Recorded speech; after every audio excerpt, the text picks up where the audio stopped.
లేదు మనం కూడా ఇండస్ట్రీకి వెళ్ళి చిరంజీవి గారిని కలవాలి. కలిసి ఆయన పక్కన మనం సార్ నేను హీరో అవుదాం అనుకుంటున్నాను సార్ మీలాగా అనగానే, అవునా రా నిన్ను హీరోని చేసేస్తాను అని ఆయన అంటారు అని ఒక ఆ టైంలో ఉన్న నా మైండ్ సెట్లో 9th రాశానన్నా, 9th పాస్ అయ్యాను.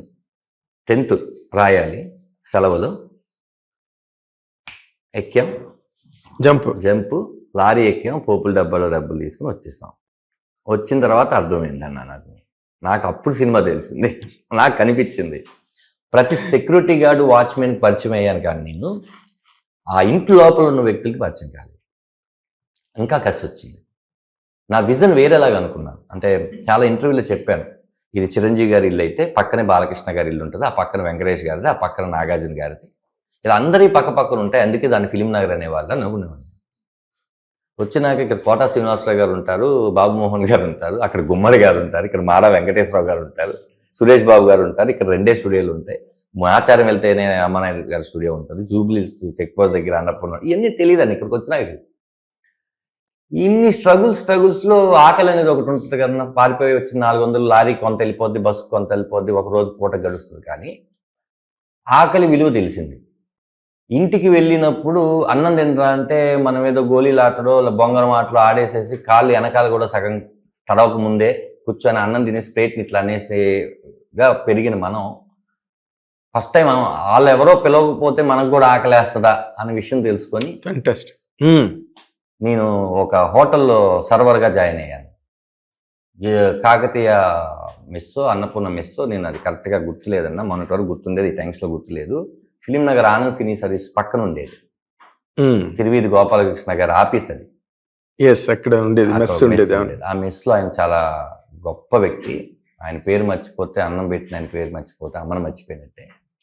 ఆయన నాకేమన్నారంటే, నాన్న ఈ పని నీకు వచ్చో లేదో తెలియదు, రోజుకి 20 రూపాయలు ఇస్తా, అన్నం ఇక్కడే తిను, ఇక్కడే పడుకో, నువ్వు చేయాల్సిన పని ఏంటంటే కరెక్ట్గా 11:30, 12 నుంచి భోజనాలు స్టార్ట్ అవుతాయి, వడ్డించాలి, అందరికి వడ్డించాలి. ఆ ప్లేట్లు తీసేసి ఒకళ్ళే ఇద్దరు ఉండేవాళ్ళు అంతే, తీసి పెట్టేయాలి. పెట్టేసిన తర్వాత 1 గంటకు నువ్వు భోజనం చేసేసి ఇన్ని సినిమా ఆఫీసులు ఉంటే తిరిగేసే, మళ్ళీ మనకి రాత్రి డిన్నర్ టైంకి 7ంటికి స్టార్ట్ అవుతుంది, 9-10ంటికి పెట్టేసి నువ్వు ఇక్కడే పడుకో అన్నాడు. నాకు ఇది చాలా ఈజీ జాబ్ లాగే అనిపించింది. కానీ ఆ వన్స్ ఆ ప్లేట్లు పట్టుకుని ఆ వనకడాలు ఇవన్నీ చేసి వాడు పప్పై ఎక్కువరాయి అంటుంటే తెలియకుండా మనం ఎప్పుడు ఇలా చేయలేదు కదా అని, ఈ కర్మ ఏంటి నాకు అర్థం కావట్లేదు, కానీ వెళ్ళిపోదాంటే మనసు లాగట్లేదు. ఇలాంటి టైంలో కరెక్ట్గా 3వ రోజు ఎవరో ఒక ఆయన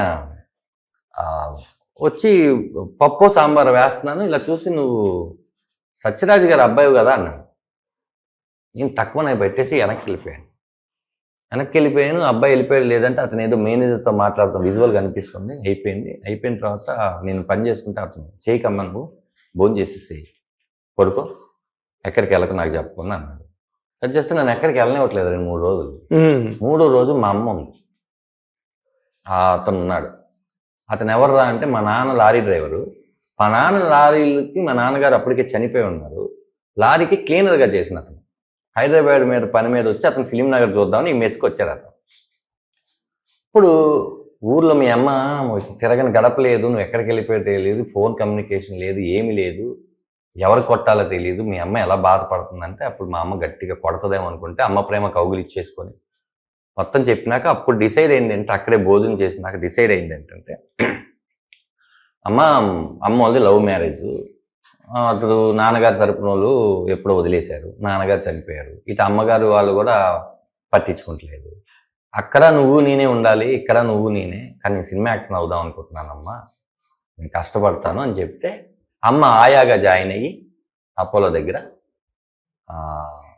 నన్ను ఒక 500 రూపాయలు ఇల్లు తీసి మొత్తం మెయింటెనెన్స్ ఆవిడ చూసుకుంటూ ఉంటే, ఆ టైంలో నల్లపూసల గెస్ట్ హౌస్ ఫిలిం నగర్లో మన డాన్స్ మాస్టర్ విజయ్ గారని ఆయన డాన్సర్స్ యూనియన్ ప్రెసిడెంట్గా కూడా చేశారు.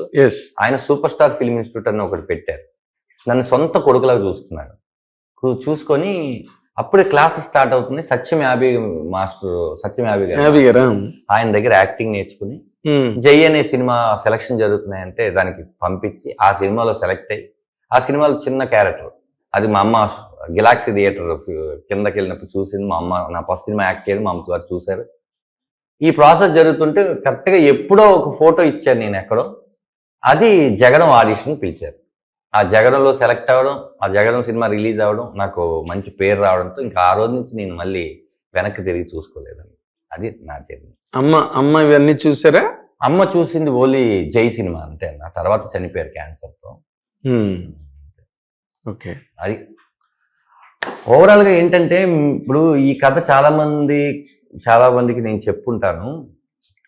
ఎందుకురా ప్రతిసారి నువ్వు ఒక సెంటిమెంట్ని తీసుకొచ్చి చెప్తున్నావు అని అంటారు. మీరు అడిగినప్పుడు ఖచ్చితంగా నేను ఏదో చెప్పాలి. నో ఐ టెల్ యూ, నేను ఎందుకు అడిగానో మాట చెప్తా. ఎందుకంటే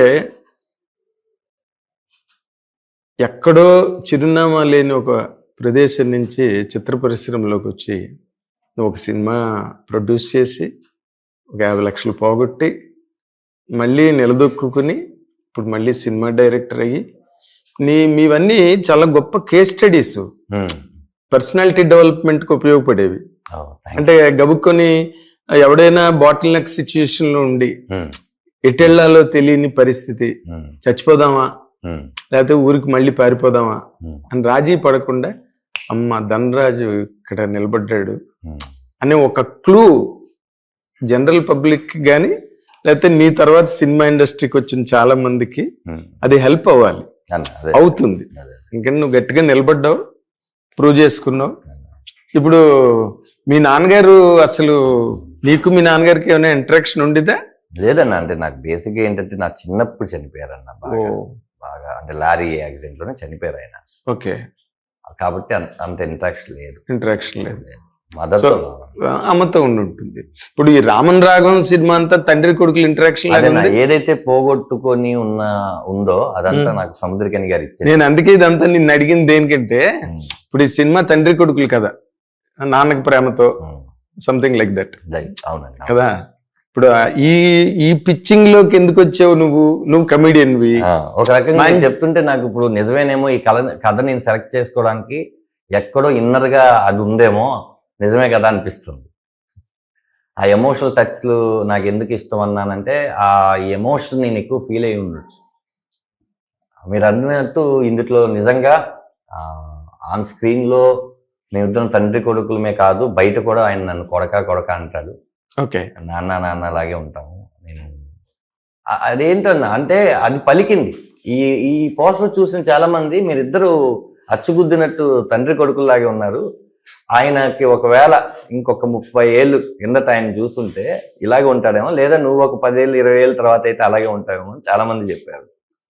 నిజమైన తండ్రి కొడుకుల్లాగా నమ్మించడం అనే కాంబినేషన్ కూడా చాలా అంటే రేర్ గా సెట్ అవుతాయి అవి. ఇప్పుడు నువ్వు అన్నది అంటే 10 ఏళ్ళ క్రితం చూస్తే ఆయన అలా ఉండేవాడేమో.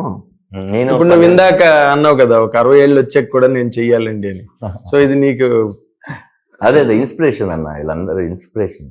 ఏంటి అసలు ఈ కథని అంటే ఇన్ జనరల్ గా ఇప్పుడు జరుగుతున్న సినిమాలు గట్టను చూస్తే గనక మొన్న ముచ్చల సుబ్బయ్య గారు తల్లి మనసు అనో సినిమా చేశారు అన్న, అది పే చేయాలి. హిట్ టీవీ యాప్, ఇందులో short news, live news, entertainment shows, movies, digital magazines తో పాటు మీ జిల్లా వార్తలను కూడా ఫ్రీగా చూడొచ్చు.